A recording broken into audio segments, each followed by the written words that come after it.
না। আজকে দেখেন কি হয়েছে, আল্লাহর ওলিগণ এই দেশের মধ্যে যে ইসলাম এনেছেন, আজকে যারা ওলি আল্লাহর সঙ্গে সম্পৃক্ত, তাহলে বুঝতে হবে ওলি আল্লাহদের মাধ্যমে এই দেশটার ভূমি কি হয়েছে, ধন্য হয়েছে। যারা ওলি আল্লাহর প্রেমিক, ওলি আল্লাহকে যারা মানে, এই দেশ তাদের। কথা বলেন ঠিক না ঠিক? আর যারা ওলি আল্লাহর মাজারে আক্রমণ করে, তারা হলো এই দেশের দখলদার। কথা বলেন ঠিক না ঠিক? যারা দেখবেন এই কিছুদিন আমার জন্মের পরে, আমি 22 বছর ধরে ভাই ওয়াজ করি, মনে হয়েছিল কয়েকদিন আগে মাঠে নামছি। আমি 19 বছর পর্যন্ত প্রধান অতিথি, মানে বক্তা হিসাবে আমাকে সবার পরে ওয়াজ করতে দেয়, আদর করে দেয়, মায়া করে দেয়। যতই সেলিব্রেট হুজুর আসুক না কেন, আমাকে পরে দেয়, কয় হুজুর আপনি তো পরে ধরেন, পরে ধরলে ভালো হবে। এইভাবে আমি 19 বছর মাহফিল করি। আমার একটা মানুষের ভালোবাসা আমাকে মানুষের দেয়। এবং সারা বাংলাদেশের আমার পীর হুজুর জানেন, আহলুস সুন্নাত ওয়াল জামাতের সাংগঠনিক সচিব হিসাবে কয়েকদিন আগে ওনারা আমাকে কেন্দ্রীয়ভাবে দায়িত্ব দিয়েছেন। আমি শুধু একটা কথা বলতে চাই, আমার জন্মের পরে 19 বছর ধরে আমি যে ওয়াজ করি, 22 বছর আর 19 বছর মোটামুটি ভালোভাবে ওয়াজ করতেছি, কিন্তু দেখেছি যে এই গত 1.5 বছরে আমি এমন মুনাফিক আমি জীবনও দেখিনি। বাজান, ওরা বাড়ি বাড়ি হেঁটে হেঁটে জান্নাতের টিকিট বিক্রি করে। এটা আমার কাছে খুব খারাপ লাগছে ভাই। আপনারা জানি না কে কিভাবে নিবেন, আমার মাপ চাই, কানা ধরে মাপ চাইতেছি। আমার বক্তব্যকে রাজনীতির ধন্দ বুঝবেন না, যেহেতু আমি ধর্ম নিয়ে লালন করি ভাই, কষ্ট নিয়ে নেবেন। আমি তো পারে একটু সাহস, একটু হিম্মত নিয়ে কথা বলি এবং প্রমাণ নিয়ে কথা বলি, দলিল নিয়ে কথা বলি। আমি দলিল নিয়ে কথা বলি। আমার গাজীপুরের মানুষ, আমার শ্রীপুরের মানুষ একটু হিম্মত দিয়ে কথা বলবেন। আমি ভাই দেখেছি, আমি যেহেতু আমি ধর্মকে নিয়ে রিসার্চ করি, ধর্ম নিয়ে যেহেতু গবেষণা করি, এবং যেহেতু আমি এটার উপরে কাজ করি, আমার কাজই হলো ধর্মের কেউ অপব্যাখ্যা করলে আমি দুরন্তভাবে তাকে ধরে দিব। কথা বলেন ঠিক না ঠিক? এখন আমি ধরে দিচ্ছি ভাই। একজন বলতেছে আপনার বিবেক কি বলে, একটু শুরুতেই বলতেছি, কেন পরবর্তীতে সবাইকে নাও পেতে পারি। আপনার বিবেক কি বলে? যেই ব্যক্তি বলে আমাকে যদি আপনি একটা ভোট দেন, তাহলে 18 কোটি মানুষ নামাজ পড়লে যে সওয়াব আপনার আমল নামায়, সেই সওয়াব দেওয়া হবে। এটা কি কাপড় ব্যবসা না ধর্ম ব্যবসা? আপনারা তো এগুলো বুঝেন না। এগুলো বললে মনে করবেন যে আমি মনে হুজুরের বিরোধিতা শুরু করছি। না, হুজুরের সবার বিরোধিতা আমি করি না। যে অন্যায় করেছে আমি তাকে বলবই। আর যারা ইসলামী দল হিসাবে নিজেকে দাবি করে, আপনার দলের কেউ যদি ইসলাম নিয়ে যদি অপব্যাখ্যা করে, তাহলে অবশ্যই তার জবাবদিহিতার আওতায় আনতে হবে।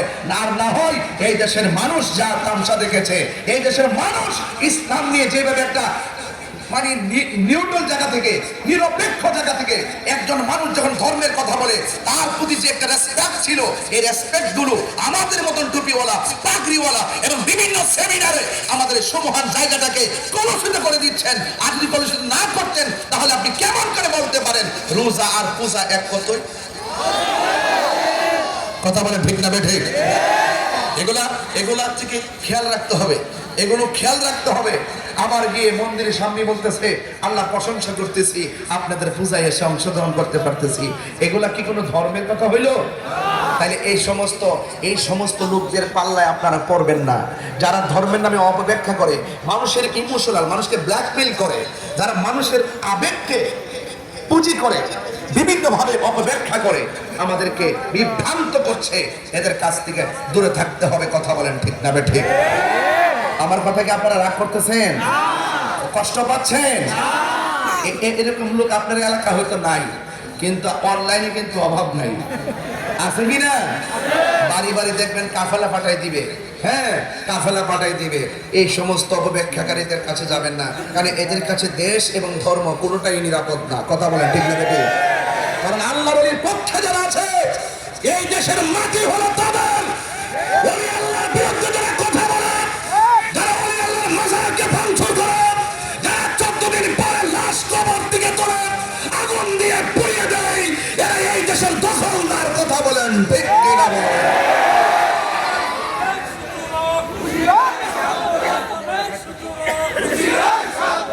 আমার বাবারা, আমার কথা কি রাগ করেছেন আপনারা? আমি তো বাজার অন্যায়কে অন্যায় বলবই। আমি যদি কোনো অন্যায় করি, আমাকে কি আপনারা অন্যায়কারী বলবেন না? অন্যায়কে অন্যায় বলতে পারাটাই হলো হিম্মত, অন্যায়কে অন্যায় বলতে পারাটাই হলো সৎ সাহস।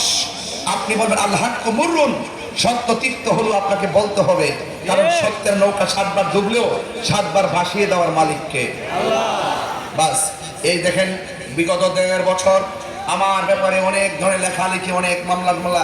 আমি বলছি যে বাবা দিতে পারেন আপনারা, আমি অপরাধ যেহেতু করি নাই, আমার একটা সৎ সাহস আছে, কারণ আমি ব্যক্তি হিসাবে নগণ্য হতে পারি।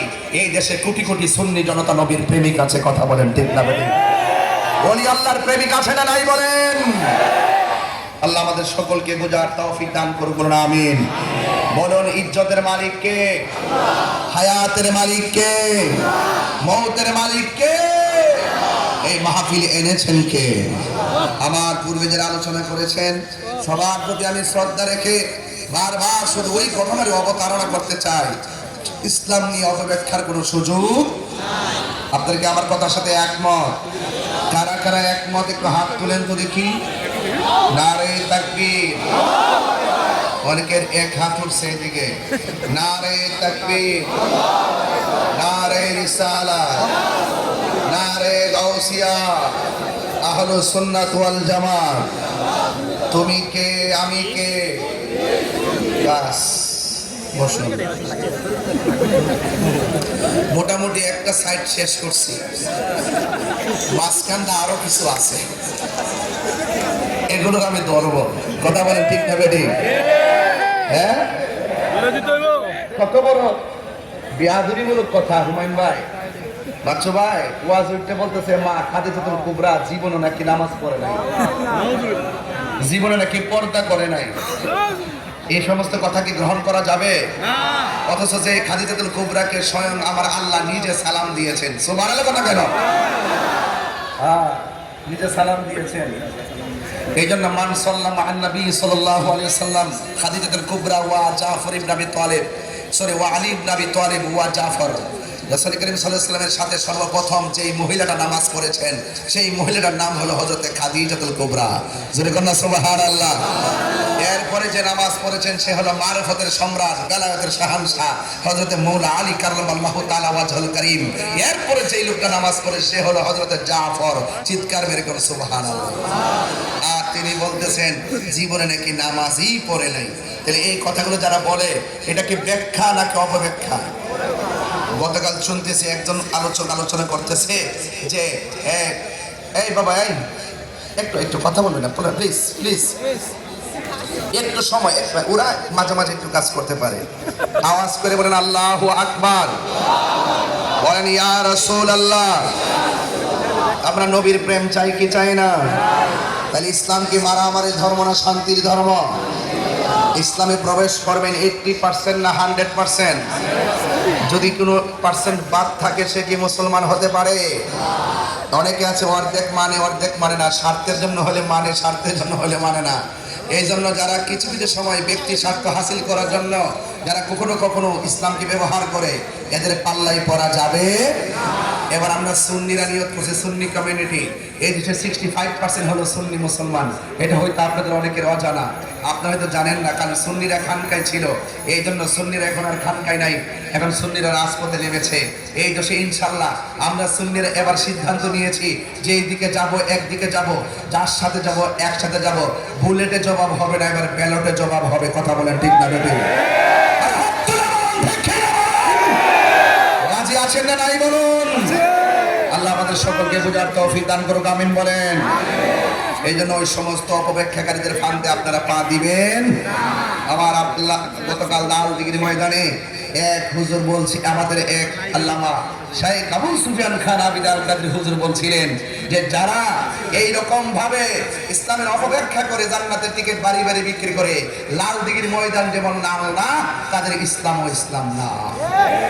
বুঝতে পেরেছেন? এই বিষয়গুলো মাথায় রাখবেন, কারণ তারা আহলুস সুন্নাত ওয়াল জামাতকে মাইনাস ফর্মুলায় রেখেছে। কওমি অঙ্গনের বিশাল একটা অংশকে তারা মাইনাস ফর্মুলায় রেখেছে। আপনারা যেভাবে দেখুন না কেন, এরা কখনো এই দেশের কেউ ছিল না। কথা বলেন ঠিক না বেঠিক? ওরা ধর্মকে নিজের ভেবে লালন করে না। ওরা বলে হযরত ওসমান যুন্নুরাইন রাদিয়াল্লাহু তাআলা আনহু তিনি খেলাফতের দায়িত্ব পালন করতে গিয়ে স্বজনপ্রীতি করেছেন। সাহাবায়ে কেরামের ব্যাপারে যারা, সাহাবায়ে কেরামের ব্যাপারে যারা সুধারণা রাখে না, এরা কখনো মুসলমান হতে পারে না। কথা বলেন ঠিক না? মিয়ারে হক সাহাবায়ে কেরাম 70 মাপকাঠি কথা বলেন ঠিক কিনা? এই কথা যারা মানে না তারা ইসলামী দলও হতে পারে। এগুলো আমাদের রাজনীতিবিদ ভাইয়েরা মনে হয় একটু জানি না কতটুকু ফিল করে, কিন্তু আমরা যেহেতু ধর্মকে রিসার্চ করি তাদের কিছু ব্যাখ্যা একটু আমরা যেভাবে বলি এগুলোকে অনলাইন আপনারা ফলো করবেন যে আমরা কি বলতে চাই, কি বুঝাইতে চাই। এই জন্য আপনারাও আগামীর পা ফেলতে গিয়ে খুব চিন্তা করে পা ফেলবেন, কারণ একটা কথা মনে রাখবেন, জুতা চোর মোটামুটি ভালো, ইমান চোর অনেক খারাপ। ইমান চোর অনেক খারাপ, কথা বলেন ঠিক কিনা? এই জন্য আল্লাহ পাক যেন আমাদের সকলকে বুঝার তৌফিক দান করে, বলেন আমিন। আর যখন আমিন। ইয়া আইয়ুহাল্লাযীনা আমানু দুখুলু ফিস-সিলমি কাফা। আল্লাহ রাব্বুল আলামিন বলেন, আল্লাহু আকবার বলেন না সবাই? আল্লাহ রাব্বুল আলামিন বলেন, হে ঈমানদারগণ, তোমরা ইসলামের মধ্যে প্রবেশ করো, পরিপূর্ণভাবে ইসলামের মধ্যে প্রবেশ করো। কারণ ইসলামটাকে মারামারি ধর্ম নাকি শান্তির ধর্ম? ইন্নাদ-দীনা ইনদাল্লাহিল ইসলাম। আল্লাহু আকবার। আল্লাহ রাব্বুল আলামিন বলেন, নিশ্চয়ই ইসলামটা হলো একমাত্র মনোনীত ধর্ম। আল্লাহর কাছে একমাত্র মনোনীত ধর্মের নাম কি? এই আওয়াজে মানি না, জোরে কোন নাম কি? কবরের ভিতরে ইসলামের প্রশ্ন আছে না নাই? আল্লাহর প্রশ্ন আছে না নাই? নবীর প্রশ্ন আছে না নাই? এক নম্বর প্রশ্ন হলো মার রব্বুকা, তোমার রব কে? শ্রীপুরের বাবারা জবান খুলে বলে আমাদের রব কে? এই আওয়াজে মানি না, জোরে বলে রব কে?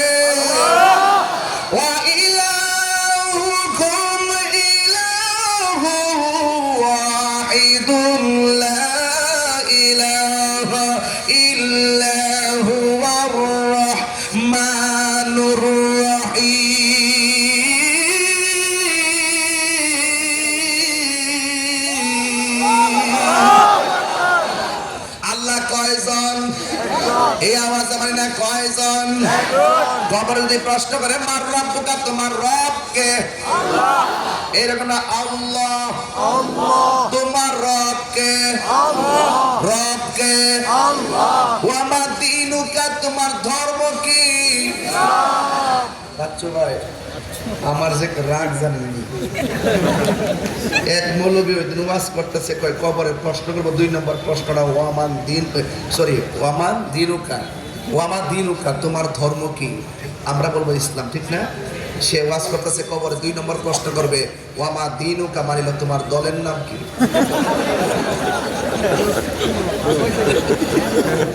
কথা বল না, এটা কি মাইনা নেওয়া যায়? না। কেউ মাইনা নেওয়া যায় না। এটা কি কাপড়ের ব্যবসা না ধর্ম ব্যবসা? কাপড়ের ব্যবসা। তো এইগুলো আমি বলি দিকে অনেকে বলে আমি বাড়াই কথা বলি। আমি বলি তুই পেস লাগার দিকে আমি পেস ধরি, তুই কুফরি করস দিকে না তোর কাফের কই, তুই ভণ্ডামি করস দিকে না তোর ভণ্ডামি কই, তুমি ভালো হয়ে কথা বলো। এগুলো সেদিন কক্সবাজার বলেছিলাম, ভালো হয়ে যাও বাস্তব।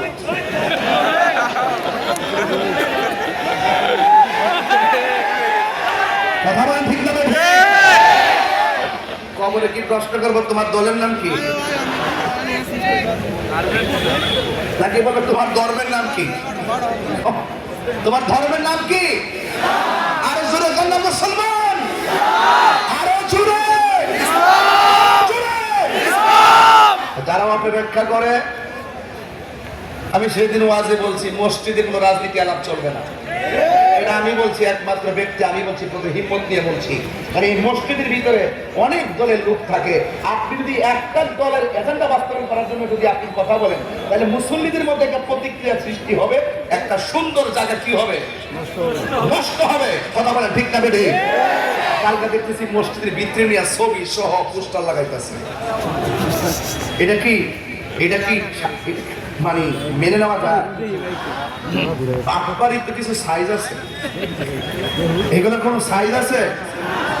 আর এগুলো গজব তো আইতো কোনো না কোনো ভাবে, ওই গজব এভাবেই আসে যে আল্লাহ পাকে মনে করে ঘুরাই গেড়ায় ওয়া মাকারু ওয়া মাকার আল্লাহ ওয়াল্লাহু খায়রুল মাকিরিন। তুমি যতই কৌশল করো দেখবা আল্লাহ তোমাকে এমন জায়গায় কিছু বক্তব্য বের করবে। কয়েকটি জানেননি বাচ্চু ভাই বলতেছে মুদ্রার এপিট আর কোফিট। আচ্ছা এটাতে কিতাব বুঝাইলো আমার বুঝি না। রোজা আর পূজা এক কোটি। এটা দুঃখজনক ভাই, দুঃখজনক কথা বলে ঠিক কিনা? এখন এমন ভাবে এই লোকগুলো হিন্দুদের সাথে মিশতেছে, মনে হয় যেন আহারে কত কোনটা টুকরা রে, মানে এটা বাইর দিতেছে। এটা শুধু ভোটের জন্য, কথা বলেন ঠিক না বেটি? এইটা হ্যাঁ ও বুঝে কই করতে যে এটা আইসা আইসা আমরা ডিস্টার্ব করতেছে। আমরা যাই পূজা করলাম বলে একটু নাচা নুচা গান গাইলাম বলে এই গায়ে আর আমরা ডিস্টার্ব করতেছে, কথা কোন ঠিক না বেটি? এই দেশের একমাত্র সম্প্রীতি বান্ধব বক্তা হলাম আমি।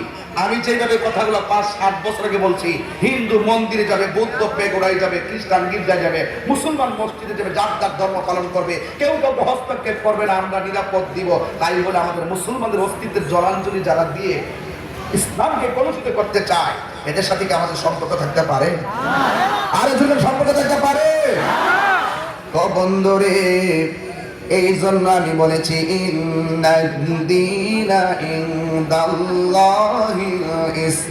ইসলাম। আল্লাহ রাব্বুল আলামিন বলেন নিশ্চয় ইসলাম হলো একমাত্র মনোনীত ধর্ম। এই জন্য আমার বাবারা ইসলামটাকে সুন্দর করে মানা লাগবে। কবরের ভিতরে 3টা প্রশ্নের মধ্যে একটা প্রশ্ন হলো আমার দিনকা, তোমার ধর্ম কি? এই জন্য আমার যুবক ভাইয়েরা কি ভাষায় ওয়াজ করব? আমার নবী, আপনার নবীকে কেমন ভালোবাসা লাগবে, ইসলামটাকে কেমন করে ধারণ করা লাগবে। সাহাবায়ে কেরামের মধ্যে একজন সাহাবী, যার দিকে তাকালে বুঝতে পারবেন গায়ের মধ্যে আগুনের চেক লাগাইলেও ইসলাম থেকে 1 ইঞ্চি পরিমাণ দূরে যাবে না, কথা বলেন ঠিক কিনা? এক আল্লাহর বান্দা এমন ভাবে আল্লাহ জিকির করা শুরু করলেন, জবান খুলে কোন কার জিকির? আমি তাহিরি যখন জিকির করি, এই জিকির কাটতে নিয়েছে, কত গান বানাইছে, কোন কেমন লাগে, মানে আমার ঘায়ল করবার লাগা ডিজে গানও বানায়। এই গানগুলা হিন্দু বাড়িতে বাজা, বিয়া বাড়িতে বাজা, এরপরে আবার ওই পিকনিকের মধ্যে নদীর মধ্যে নৌকা নিয়ে বাজা, বিভিন্ন লাগাই গে, ঠিক আছে? আমি করছি আল্লাহর জিকির সুন্দর পরিবেশে, এইগুলোর কাইটটা নিয়ে ওরা বানাইছে কি গান বানাইছে, বাজনা ঢুকাইছে এবং ছেলে মেয়েরা একসঙ্গে নাচানাচি করে। আচ্ছা বলুন তো দেখি, আমি জিকির করেছি কার? আল্লাহ। আবার এক শ্রেণীর মানুষ আবার এই সমস্ত বিষয় দিকে দিকে কর, আরে তাহিরি কি আর গান টান গান নাচানাচি করে। আচ্ছা এখন কিছু কিছু মুরব্বী তো আছে এডিটিং বোঝে না, হ্যাঁ ওহ ঠিক তো নাচ তো, এইরকম ভাবে আমাকে অনেকভাবে চেষ্টা করছে। এখন যদি এআই এসে গেছে, ওই এডিটিং এর খাওয়ার নাই, বুঝছেন ব্যাপারটা? এখন মানুষে বুঝতে পারছে না রে, এত ওয়াজের মধ্যে জিকির করছিল। আজ কথা আমার ভাই শফিক ভাই বলতেছে, ও হুজুর একটা জিকির দিবেন আজকে। আর মনে মনে করি আপনি যে জিকির দিবেন কইছেন, কত মানুষ যে আজকের মাহফিলে আসছে, সবাই তো আমার আই লাভ ইউ বলতে আইছে।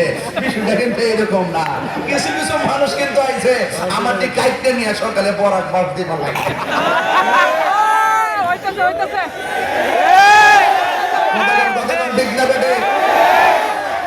এমন লোক আছে না নাই?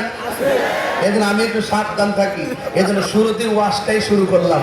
যদি সুযোগ পাই বিদায় বেলা একটু আল্লাহর জিকির করে যাবো, আল্লাহ যেন কবুল করে। আমিন কন্যা গেলে গো আরো বড় করে আমিন। জিকির হবে কার? না না আপনি হয়তো জানেন না, জানেন অবশ্যই। মহিলা দিয়েছে আবার আমাদের ব্রাহ্মণবাড়িয়াতে 5 বছর ছিল, তো এই জন্য ব্রাহ্মণবাড়িয়া মানুষের সাথে চলতে চলতে ব্রাহ্মণবাড়িয়ার রক্তটা সম্পর্ক জানে, চলার গতিটা সম্পর্ক জানে। আর আমার ভাই যে আমার এলাকা থেকে, আমি অনেক গর্বিত, হ্যাঁ, যে তিনি আমার এলাকা থেকে আসছেন। আমি ওই সময় হয়তো চিনতে পারলাম না, চিনলে হয়তো একটু মেহমানদারের সুযোগ পেয়ে যেতাম। যাই হোক, তারপর শুভকামনা রইল পরিবার পরিজনদের জন্য। আপনাদেরকে আওয়াজ করে বলেন, আমার ডানের চা খাইতেছে, বামের চা খাইতেছে, এরা আমার দিছিল চা খাওয়ার জন্য। আসলে কিন্তু আমি স্টেজে কফি খাই, স্টেজে আমি চা খাই না, কথা কোন ঠিক না? এই মুহূর্তে যদি আমি রং চাটা খাই, তাহলে ওরা বলবে আমার ডিমোশন হয়ে গেছে। ডিমোশন হইতে পারে না, এটা প্রমোশন হওয়ার দরকার, কথা কোন ঠিক ভাবে? আপনার যদি মজা পান, একটু মজা দিলাম আর কি, যে তেমনি শান্তি পায় এমনি চালাইতে হয়, কথা কোন ঠিক ভাবে? বাচ্চু ভাইকে সবার মন জয় করে পারবো? এরপরে যে যেমনে চা চলো দে কি তা করবো। এবার আসেন তো দেখি ইজ্জতের মালিক কেনা। এই যে 30 সেকেন্ড একটু কথা বলছি না, আপনার সবাইকে আনন্দ পেয়েছেন যে তাই রোজের কি আপনার কথা কেটে সরাসরি শুনি, তাই একটু বলছি আর কি। যাই হোক, আপনারা মনে কষ্ট নিয়েন না, একটু আওয়াজ করে বলেন তো দেখি, আমার নবী আপনার নবীকে ভালোবাসবো 90% না 100%? আল্লাহকে ভালোবাসবো 90 না 100? ইনশাআল্লাহ কর, আজকে ইনশাআল্লাহ। ও বন্ধুরে, এমন একটা প্রেমিকের কথা আপনাদের সামনে তুলে ধরবো। আজকের ওয়াজের বিষয় হলো তাকওয়া। জবান খুলে কোন কি তাকওয়া মানে কি? আল্লাহর ভয়। কার ভয়? এ আওয়াজে বাড়ি না, জোরে বলেন কার ভয়? আল্লাহর ভয় অন্তরে আছে না না? এই জন্য তাকওয়া আল্লাহ রাব্বুল আলামিন কোরআনের মধ্যে বলে দিয়েছেন, ওয়া'লামু আন্নাল্লাহা মা'আল মুত্তাকিন। আল্লাহ রাব্বুল আলামিন বলেন, তোমরা জেনে রাখো আমি আল্লাহর ভয় যাদের অন্তরে থাকবে, আমি আল্লাহ তার সঙ্গে রয়েছি। আপনারা জবান খুলে বলুন, যার কেউ নাই তার কে আছি। এই জন্য আল্লাহ রাব্বুল আলামিন কোরআনুল কারীমের মধ্যে অন্যত্র বলে দিয়েছেন, আল্লাযীনা যালিকাল কিতাবু লা রাইবা ফীহি হুদাল লিল মুত্তাকিন। এই কোরআনটা হলো এমন একটা গ্রন্থ যেই কোরআনের মধ্যে যারা পরিমাণ কোনো সন্দেহ নাই। আর এই কোরআনটা মুত্তাকিনদের জন্য পথ প্রদর্শনকারী। এই জন্য মুত্তাকিন কাকে বলে? হাতের মধ্যে একটা মদের বোতল নেওয়া হলো, মদের বোতল নিয়ে ঘরের ভিতরে ঢুকলো, ঢোকার পরে দরজা লাগাইয়া দিল, ঢোকার পরে জানালা লাগাইয়া দিল। হাতের মধ্যে কিসের বোতল? মদের বোতল নিয়ে সুন্দর করে মদের মুখটা খুললেন। বোতলের মুখটা খোলার পরে সে একবার ডানে তাকায়, আর একবার বামে তাকায়, আর একবার সামনে তাকায়, পিছনে তাকায়। এইভাবে তাকায় তাকায় রাত্র গভীর, এমন গভীর রজনীতে এবার সে মনে মনে ভাবতেছে, এই মুহূর্তে আমি যদি পুরা বোতল মদটা পান করে ফেলি তাইলে আমাকে কেউ দেখবে না। এই চিন্তা ভাবনা করে রাতের বেলা মদের বোতলটা হাতের মধ্যে লইয়া যেই মাত্র মুখের মধ্যে নিবে, নেওয়ার পর হঠাৎ করে মনে হইয়া গেছে আমাকে পৃথিবীর কেউ দেখে না, জবান করে কোন কে দেখে। এই কথা চিন্তা ভাবনা করে মদের বোতলটারে ডিল মাইরা ফালাইয়া দিছে। আমার আল্লাহ রাব্বুল আলামিনের হাবিব বলে, যারা আল্লাহকে ভয় কইরা গুনার কাজ ছাইরা দে, আমার আল্লাহ রাব্বুল আলামিন ওই মানুষটার মাথার উপরে আরশে আজিমের ছায়া দিয়ে দেন। শুধুমাত্র তাই নয়, যারা আল্লাহকে ভয় কইরা গুনার কাজ ছেড়ে দেয়, আল্লাহ রাব্বুল আলামিন বলতেছেন, ওয়ালিমান খাফা মাকামা রাব্বিহি জান্নাতান। আমি যে মাঝে মাঝে কোরআন শরীফ পড়ি, আপনার কি খারাপ লাগে? আমি কিন্তু হাফেজ না, অনেক সময় তেলাওয়াত ছুটতে যায়, ডানে বামে কিছু ভুল হয়ে যায়। আপনারা আমারে ভুল ধরেন, কালকে আবার দোকানে ঘরে যায় মন্তব্য করেন না। আমি কিন্তু হাফেজ না, আগে স্বীকার করে নিতেছি ভুল হতেই পারে, ভুল হতেই পারে।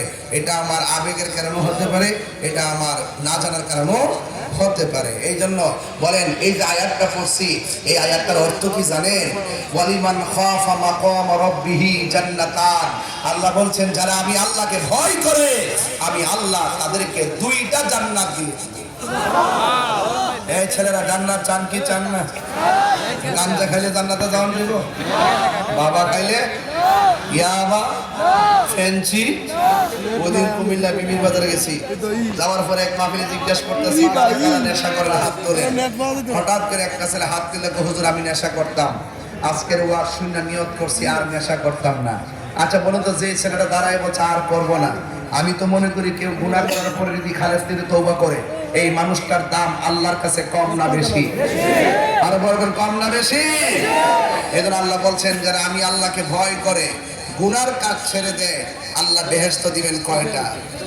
শুধু এটা না তো, মুত্তাকিনদের ব্যাপারে আল্লাহ আরো বলতেছেন, ইন্নালিল মুত্তাকিনা মাফাজান হাদাইকা ওয়া আ'নাবা ওয়া কাওয়াইবা আতরাবা। আল্লাহ রাব্বুল আলামিন বলেন, যারা মুত্তাকি হবে গো, যারা আল্লাহকে ভয় করবে, আমি আল্লাহ রাব্বুল আলামিন তাদেরকে বিজয়ের মালা দান করব, তাদেরকে সফল কাম করে দিব। শুধুমাত্র তাই নয়, আমার অসংখ্য আঙ্গুর ফলের বাগান, হাসরের ময়দানে বড় বড় আঙ্গুর ফলের বাগান আছে, এক একটা আঙ্গুর ফল পৃথিবীটার সমান হবে। বিশাল বড় একটা নয়, দুইটা নয়, আমি আল্লাহকে ভয় করে যারা গুনার কাজ ছেড়ে দেয়, আমি আল্লাহকে ভয় করে যারা ইবাদত করে, আমি আল্লাহ রাব্বুল আলামিন তাদেরকে অসংখ্য আঙ্গুর ফলের বাগান উপহার দিয়ে দিব। এই জন্য নবীর একজন সাহাবী, যার নাম হলো হযরতে বেলাল, তার জবানে একটা সূরা ছিল, এই সূরাটা সবাই পড়া লাগবে, না পারলে মনোযোগ দিয়ে শোনা লাগবে, আর যদি পারেন উচ্চ আওয়াজে আমার সাথে সাথে পড়বেন। বেলালের কণ্ঠে একটা সূরা বড় মধুময় লাগতো, যে এই সূরাটা মা ফাতেমা আমল করতো। আজকে মা বোনরা আছে না, মা বোনদেরকে উদ্দেশ্য করে বলে দিয়ে যায়, মা ফাতেমা ফজরের নামাজের পর 10 বার সূরা ইখলাস পড়তেন, আবার মাগরিবের নামাজের পর 10 বার সূরা ইখলাস পড়তেন, সকালবেলা 10 বার দুরূদ শরীফ পড়তেন, সন্ধ্যাবেলা আবার 10 বার দুরূদ শরীফ পড়তেন। আল্লাহর হাবিব ডাক দিয়া কয়, ফাতেমা, ও ফাতেমা, কোরআনের ভিতরে এতগুলো সূরা আছে, তুমি প্রতিদিন সকালে শুধুমাত্র সূরা ইখলাস পড়ো, আবার শুধুমাত্র বিকালে সূরা ইখলাস পড়ো, আর কি সূরা দেখো না? হযরত ফাতেমা জোহরা রাদিয়াল্লাহু তাআলা আনহা বলেন, ইয়া রাসূলুল্লাহ, কোরআনে অনেক সূরা আছে, কিন্তু এই সূরাটা আমি বড় ভালোবাসি। আল্লাহর হাবিব ডাক দিয়ে কয়, হে ফাতেমা, এই সূরা ইখলাসটা যারা আমল করবে, যারা ফজরের নামাজের পর তোমার মতো 10 বার পড়বে, মাগরিবের নামাজের পরে 10 বার পড়বে, আল্লাহ রাব্বুল আলামিন তাদের জন্য জান্নাতের ভিতরে একটা বালাখানা বানায়া দিবে। আর মায়া সুরে কন্যা সুবহানাল্লাহ। আপনার আওয়াজ করে কোন বালাখানা দেওয়ার মালিক কে? লা তাখুযুহু সিনাতুন ওয়ালা নাওম, আল্লাহ হলো তিনি যার ঘুম নাই।